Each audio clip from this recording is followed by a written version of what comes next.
அனைவருக்கும் அன்பான மாலை வணக்கம். இந்த 69வது மகாசபை கூட்டத்தில் உங்களுடைய அலுவல்களை தாண்டி வெளியிலிருந்து இன்னொருவரை கூட்டிக் கொண்டு வந்து ஒரு தகவல் உங்களிடம் சேர்க்க வேண்டும் என்கின்ற பேருவகையில் பேரவா காரணமாக சேம்பர் மூலமாக சிறுதுளி மூலமாக உங்களுக்கு ஒரு நல்லதொரு தகவல் சொல்ல வேண்டும் என்கின்ற ஒரு உந்துதலில் எங்களை அழைத்தமைக்கு உங்கள் அனைவருக்கும் என்னுடைய சிறந்தாழ்ந்த வணக்கத்தை தெரிவித்துக் கொள்கின்றேன். நண்பர்களே, உங்களுடைய பெருமை எங்களை மாதிரி காமன் மேனுக்கு எப்போ தெரியும் அப்படின்னு கேட்டிங்கன்னா, இந்த பொங்கல் முடிஞ்சு காணும் பொங்கல் அப்போ பார்த்தீங்கன்னா ஊரே வெறிச்சோடி கிடக்கும். அப்போ தான் ஒவ்வொரு வீட்டில் ஒவ்வொரு நாளும் நடக்கிற அந்த உணவு செய்ததற்கும் அல்லது கல்யாண வீடுகளில் அறுசுவை உணவு படைப்பதற்கும் உங்களை போன்றவர்கள் தான் பின்புலமாக இருக்கின்றார்கள் என்கின்ற உண்மையை அறியும் போது உண்மையிலே நீங்கள்லாம் பெரிய காரியங்களை செய்து கொண்டிருக்கிறீர்கள். உங்களுக்காக ஒரு கைதட்டல் நான் கொடுக்கணும், அதுக்காக நீங்கள் கைதட்டுங்கள் என்று நான் உங்களை கேட்டுக்கொள்ளுகின்றேன். மேலோட்டமாக பார்ப்பதற்கு ஒரு வியாபாரமாக இருக்கலாம், அது எவ்வளோ பெரிய சர்வீஸ் அப்படிங்கிறது. என் போன்ற நாங்கள்லாம் இண்டஸ்ட்ரியில் இருக்கோம், சர்விங் த்ரூ இண்டஸ்ட்ரி அப்படின்னு தான் சொல்லுவோம். இது பிஸ்னஸை தாண்டிய விஷயம். சர்விங் த்ரூ இண்டஸ்ட்ரி, மக்களுக்கு நம்ம ஒரு விதத்தில் சர்வீஸ் கொடுக்குறோம். அப்படி சர்வீஸ் கொடுக்கும்போது அதில் கொஞ்சம் நம்ம பணம் பண்ணுற ஒரு வேலையும் அதில் நடக்குது. இது பணம் பண்ணுற வேலை மாத்திரம் அல்ல. அந்த மாதிரி பார்க்கும்போது உங்களுக்கெல்லாம் உண்மையிலேயே ஒரு பெரிய பாராட்டுதல்களை தெரிவித்துக்கொண்டு இன்றைக்கி நம்ம என்ன பேச போகிறோம் அப்படின்னு பார்த்தீங்கன்னா, சிறுதுளி உங்களுக்கு தெரியும், ஒரு 22 ஆண்டுகளாக கோவைக்கு எண்ணற்ற பணிகளை செய்து கொண்டு வந்துட்டுருக்கு. இயற்கையை போற்றி இயற்கையை காக்கிற மிகப்பெரிய விஷயம் உங்களுக்கெல்லாம் தெரிஞ்சிருக்கும். திருமதி வனிதா மோகன் அவர்கள் இந்த சிறுதுளி இயக்கத்தை ஆரம்பித்து 22 ஆண்டுகளாக மிக சிறப்பாக செஞ்சுட்டு இருக்காங்க. அதில் நான் கடந்த 10 ஆண்டுகளாக மரம் வைக்கும் பணியை முன்னெடுத்து நடத்தி கொண்டிருக்கோம். அதில் கிட்டத்தட்ட 9 லட்சம் மரக்கன்றுகள் கோவை சுற்றியும் நடப்பட்டிருக்கின்றது. 9 லட்சம் அப்படிங்கும்போது வெறும் மரங்களை நட்டுவிட்டு வருவதல்ல, மரங்களை நட்டு அது 3 ஆண்டுகள் அதை பாதுகாத்து எல்லா மரமும் வந்திருக்கான்னு சொல்லி அதுக்கு நம்ம ஒரு அஷூரன்ஸ் அதை நம்ம கொடுக்குறோம். ஸோ அப்படி பார்த்தீங்கன்னா மியாவாக்கி மெத்தடில் கிட்டத்தட்ட ஒரு 5-5.5 லட்சம் மரங்களும், சாதாரணமான ஒரு முறையில் ஒரு கிட்டத்தட்ட ஒரு 3.5 லட்சம் மரங்களும் நடப்பட்டு கடந்த ஒரு 14 ஆண்டுகளாக நடப்பட்ட மரங்களின் எண்ணிக்கை 9 லட்சம் என்பதை உங்களுக்கு பெருமையோடு சொல்லிக்கொண்டு விரும்புகின்றேன். ஏன்னு கேட்டிங்கன்னா, மரம் அப்படிங்கிறது தான் இந்த பூமியினுடைய முகம் என்று சொல்லலாம். ஒருத்தருக்கு முகம் அப்படின்னு முக்கியம் இல்லைங்களா? அப்போ இந்த உலகத்துக்கு, இந்த பூமி பந்துக்கு எது முகம் அப்படின்னா அது மரம். மரம் இல்லை அப்படின்னா அங்கே உயிரே இல்லை. ஒரு ஈகோ சிஸ்டம், அந்த சுழற்சி அப்படின்னு சொல்லுவாங்க, அதனுடைய மிக முக்கியமான ஒரு கண்ணி அந்த மரம். அந்த மரம் இல்லை அப்படின்னு சொன்னால் பல்லுயிர் பெருக்கம் கிடையாது. மரம் இல்லை என்று சொன்னால் மழை கிடையாது. மரம் இல்லை என்று சொன்னால் பறவைகள் கிடையாது. பறவைகளில் தேனியும் முடக்கும். தேனி ஒரு 3 ஆண்டுகள் இல்லை என்று சொன்னால் இந்த பூமியே இருக்காது அப்படின்னு சொல்கிறாங்க. ஸோ அப்போ மரம் எவ்வளோ முக்கியம் அப்படிங்கிறத அதை புரிந்து கொண்டு கலாம் ஐயா 2005ஆம் ஆண்டு நீங்கள் மரம் நட வேண்டும் என்று கேட்டுக்கொண்டதற்காக மரம் நடும் பணியை செவனே செய்து கொண்டிருக்கிறது சிறுதுளி. நண்பர்களே, இப்போ நான் உங்களுக்கு சில தகவல்கள் சொல்கிறேன். அதில் என்ன அப்படின்னா, ஒவ்வொரு நாளும் நம்ம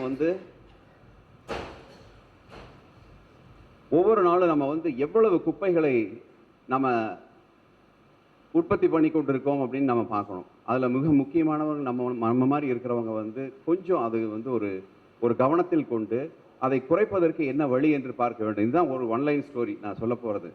என்ன அப்படின்னு பார்த்தீங்கன்னா, ஒரு நாளைக்கு கோவையில் நம்ம உற்பத்தி பண்ணுற குப்பையின் அளவு யாராவது சொல்ல முடியுமா? ஒரு நாளைக்கு காலையில் 6 மணிக்கு எந்திரிக்கிறோம், நைட் 10 மணிக்கு வீட்டுக்கு போகிறோம். இந்த நேரத்தில் கோவையில் ஏற்படுகின்ற குப்பையினுடைய அளவு சுமாராக சொல்லுங்கள். ஏதோ ஒரு நம்பர் சொல்லலாம். நீங்கள் எவ்வளோ? 15 டன்னு. இன்னொருத்தர் சொல்லாங்க 40. ஐயா 50 டன்னு. 50,000 கொஞ்சம் ஜாஸ்தி. மிக சரியா சொன்னாரு. மிக சரியா சொன்னாரு. 5 வருடத்திற்கு முன்னாடி வந்து 900 டன் இருந்தது. ஒரு நாளைக்கு வந்து 900 டன்னு குப்பையை வந்து உற்பத்தி பண்றோம்.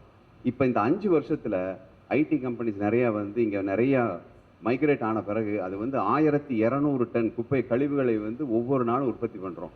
அப்ப இதை எப்படி ஹேண்டில் பண்றது அப்படிங்கிறது பெரிய வேலைங்க, பெரிய வேலை. அதை வந்து பிரிக்கணும். பிரிச்சு ரீசுழற்சி மறுசுழற்சி பண்றதை தனியா பிரிக்கணும். அதை வந்து மக்கும் குப்பையாக கொண்டு போய் அதை வந்து உரங்களை தயாரித்து அதை ஏதாவது செய்யணும் அப்படின்னு சொல்லிட்டு பல்வேறு முறைகளை வந்து கையாண்டு கொண்டு இருக்கிறது அரசாங்கமும் கையாண்டு இருக்கு. அதில் பார்த்தீங்கன்னா இந்த பக்கம் இருக்கிறதுல இந்த பழம் இன்றைய ஒரு 4-5 நாளில் அது மக்கி போயிடும், இல்லை ஒரு வாரத்தில் மக்கிடும். அதெல்லாம் வந்து ஒரு செக்ரிகேஷன்.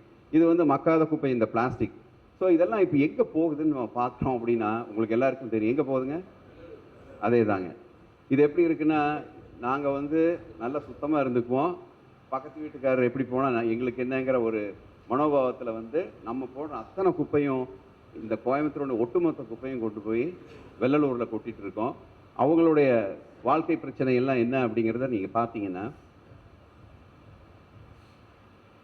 பாருங்க. மக்கள் தொகை வந்து 30 லட்சம் பேர் இருக்கும்.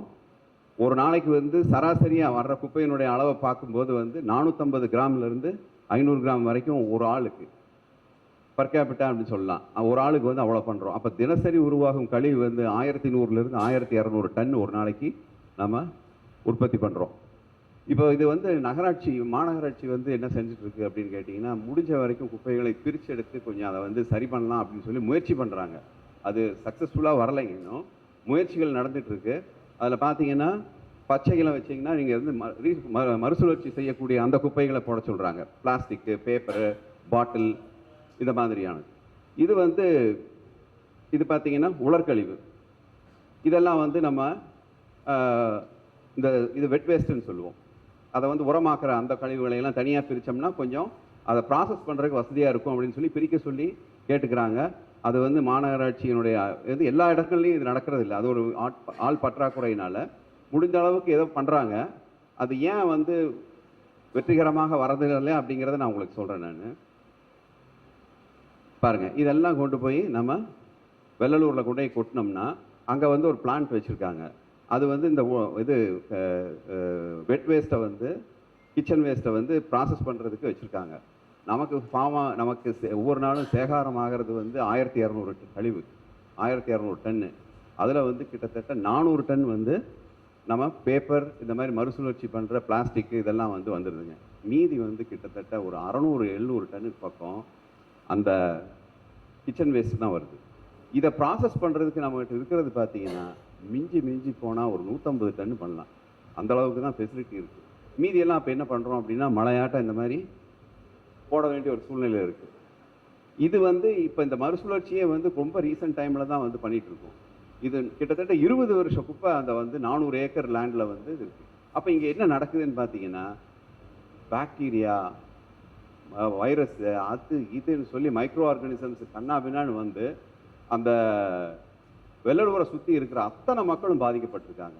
சொரியாசிஸ் வந்து, ஆஸ்மா வந்து, நுரையீரல் பாதிக்கப்பட்டு என்னெல்லாமோ நமக்கு தெரியாத வியாதியெல்லாம் வந்து அங்கே காலி பண்ணிட்டு போகிற ஒரு சூழ்நிலையும், அடுத்த ஜெனரேஷன் பாதிக்கக்கூடாதுன்னு சொல்லிட்டு வெள்ளலூரை காலி பண்ணிட்டு வேற ஊருக்கு போகிற ஒரு சூழ்நிலையும் இருக்குது. அங்கே பார்த்தீங்கன்னா வெள்ளலூரில் ரொம்ப வயசானவங்க, போகவே முடியாதவங்க, ஒரு காலத்தில் ஸ்ரீலங்காவில் சொல்லுவாங்க, கை கால் நல்லா இருக்கிறவனெல்லாம் ஸ்ரீலங்காவிலேருந்து கிளம்பி போயிட்டான் இந்த பிரச்சனை தாங்காமல்.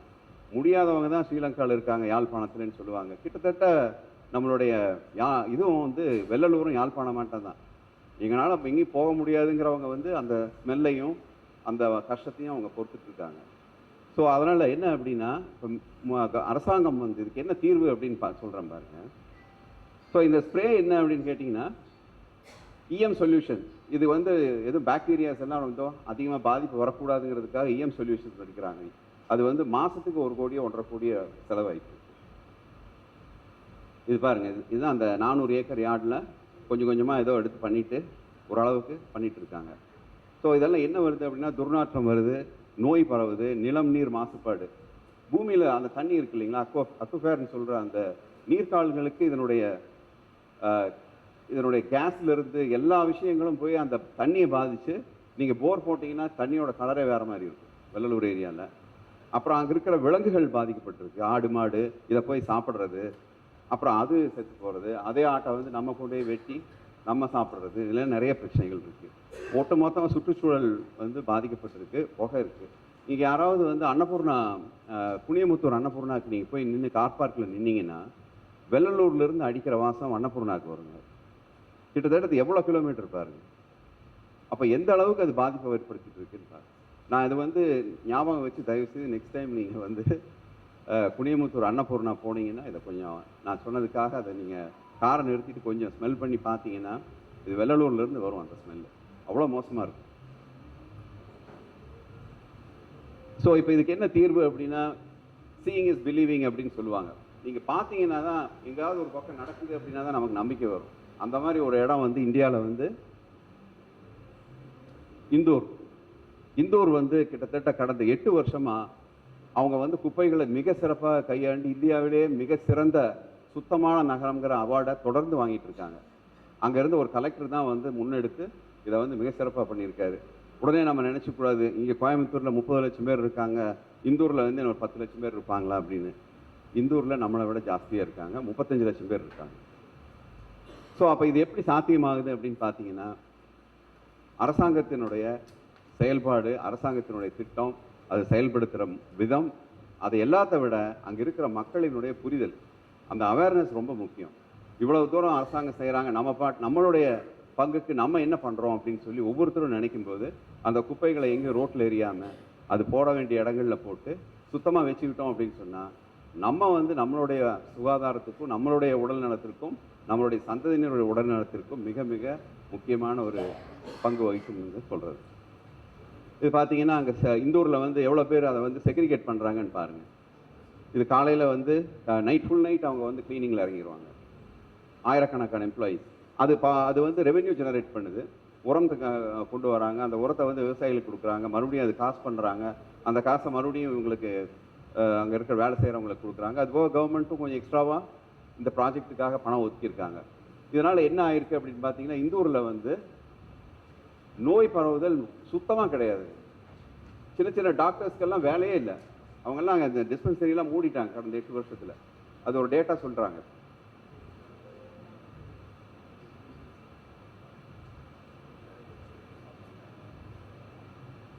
ஸோ இது வந்து சாலிட் வேஸ்ட் மேனேஜ்மெண்ட்டுன்னு சொல்லப்படுற அந்த திடக்கழிவு மேலாண்மையை பற்றி இப்போ பேசணும்.